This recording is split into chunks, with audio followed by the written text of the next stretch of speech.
예수께서 가버나움에 들어가시니 한 백부장이 나와 간구하여 이르되 주여 내 하인이 중풍병으로 집에 누워 몹시 괴로워하나이다라고 하자 예수께서 내가 가서 고쳐주리라고 하셨습니다.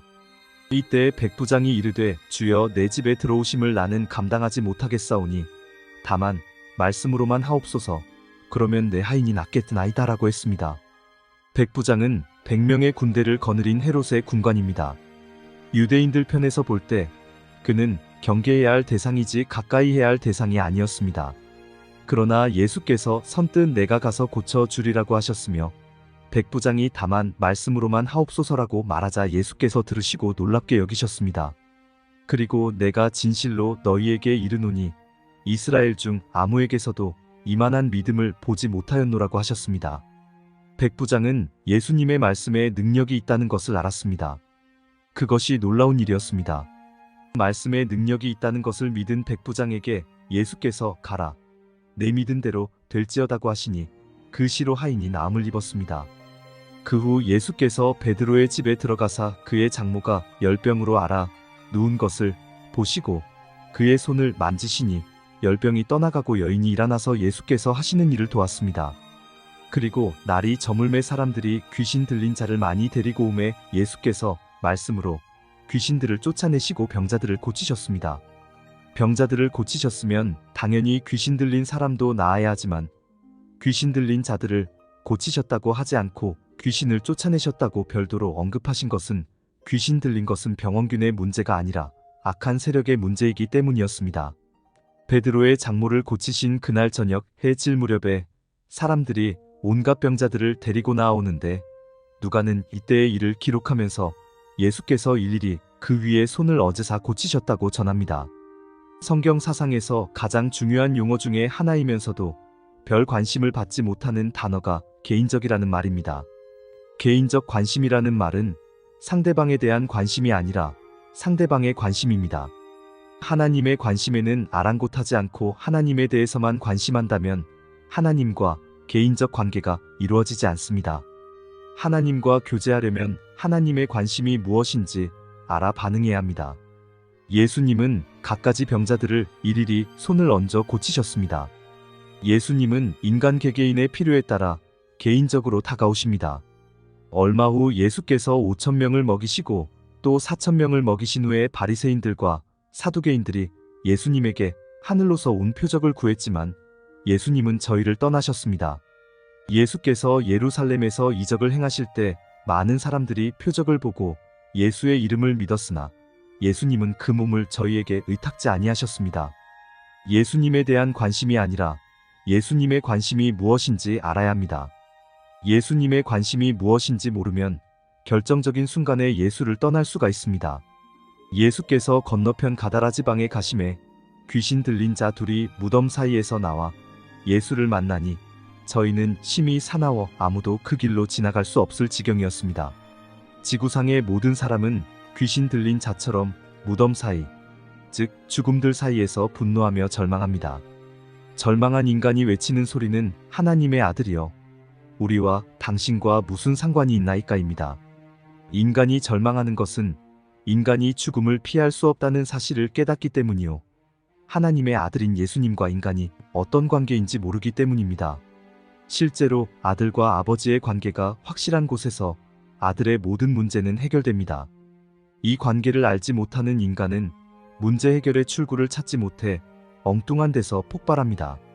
그러나 때가 이르면 인간과 사단과 하나님의 역학관계가 만천하에 드러날 것입니다. 그것을 아는 사단이 외칩니다. 우리가 당신과 무슨 상관이 있나이까? 때가 이르기 전에 우리를 괴롭게 하려고 여기 오셨나이까? 때가 이르면이라는 말은 구속의 경륜의 비밀을 알고 있는 존재가 할 수 있는 말입니다. 패배가 선언될 것을 아는 사단이 계속해서 말합니다. 만일 우리를 쫓아내실진데 돼지떼에 들여보내소서. 왜 하필 돼지떼에게 들어가기를 원했을까요? 마가복음에 의하면 죽은 돼지의 수는 거의 2,000마리였습니다.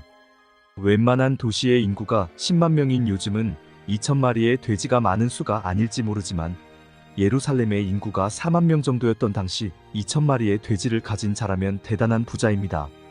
돼지고기를 먹지 않는 유대 나라에서 돼지를 2,000마리나 키우는 부자가 있었다는 말은 그 지방 사람들이 하나님과 먼 삶을 살았다는 말이요.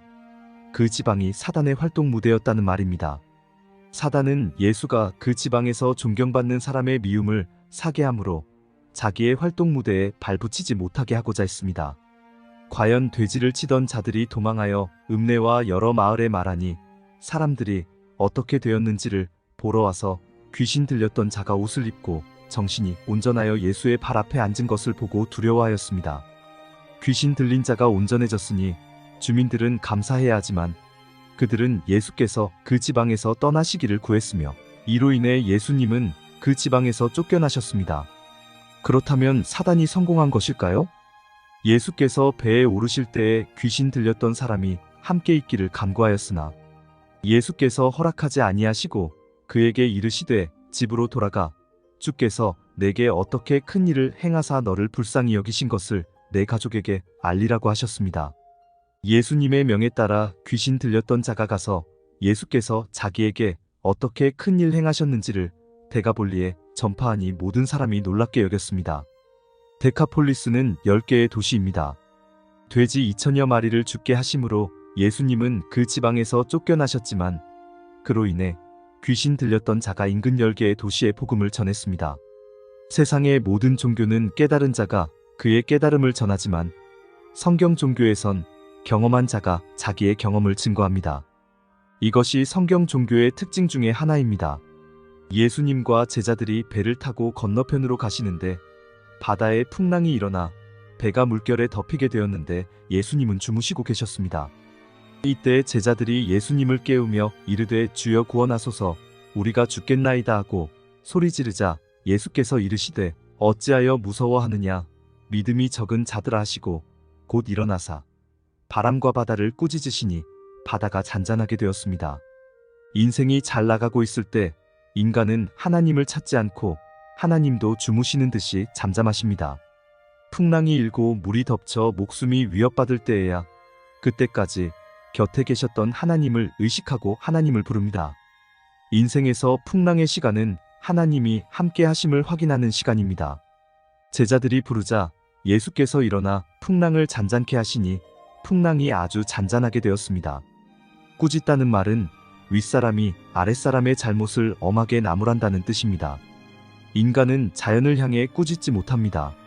인간이 바람의 길을 정하였다면 바람이 그 길을 따라 불지 않을 때 꾸짖을 수 있지만 자연은 인간의 명령에 따라 운행되는 것이 아닙니다. 그러므로 태풍이 불면 속절없이 피해를 입어야 합니다. 그러나 바람이 그 길을 따라 불지 않을 때 말씀으로 세상을 창조하신 하나님은 풍랑을 향해 꾸짖으셨으며 풍랑은 아주 잔잔하게 되었습니다. 말씀으로 귀신을 쫓으시고 말씀으로 풍랑을 잔잔케 하시는 것을 본 예수의 제자들은 서서히 증인으로 자라고 있었습니다. 다음번엔 증인의 길에 대해 말씀드리겠습니다. 감사합니다.